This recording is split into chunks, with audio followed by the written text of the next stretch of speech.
Hitler's response was that Citadel would throw the Russians sufficiently off balance to prevent an independent offensive.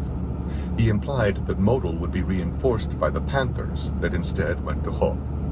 And he finally set a last, unalterable date for the offensive, July 5, 1943. His mood varied. Nazi propaganda minister Joseph Goebbels noted that as the deadline approached, Hitler seemed increasingly optimistic about Citadel's prospects. But on July 1st, the Führer summoned the senior generals and some of Citadel's key corps commanders to a final conference at Rostenburg. One participant described the meeting as a monologue, with nothing convincing, let alone inspiring, about the presentation. Hitler explained the repeated delays as necessary to make up troop shortages and increase production of Panthers and Tigers. He described the attack as a gamble, a Wagnis. By then, that was one point on which the greatest warlord of all time and his generals were in near complete agreement. If, as Kemp said after the war, Model believed the attack a poor idea, he was silent when it still might have counted. In his memoirs, Manstein concluded that it might have been a mistake not to have told Hitler bluntly that the attack no longer made sense. Writing more than a decade afterward, Mellentine contributed a last word. The German Supreme Command could think of nothing better than to fling our magnificent panzer divisions against Kursk, which had now become the strongest fortress in the world.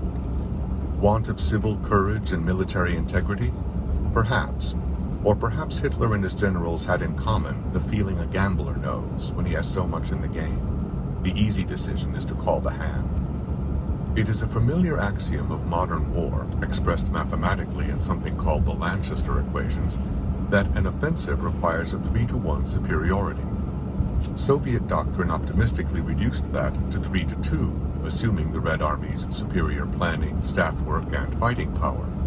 But by the time the preparations for Kursk were complete, the Soviet defenders outnumbered the attackers in every category of men and equipment in almost every sector. The average ratio was somewhere between 2.5 and 1.5 to 1 in favor of the Russians. Did that make Citadel a suicide run from the beginning? Given the respective rates of buildup, it nevertheless seems reasonable to argue that an early attack, mounted by the forces available in April or May, would have lacked the combat power to overcome the salient's defenses even in their early stages. The Germans' only chance was the steel-headed sledgehammer they eventually swung in July. And that highlights the essential paradox of Kursk.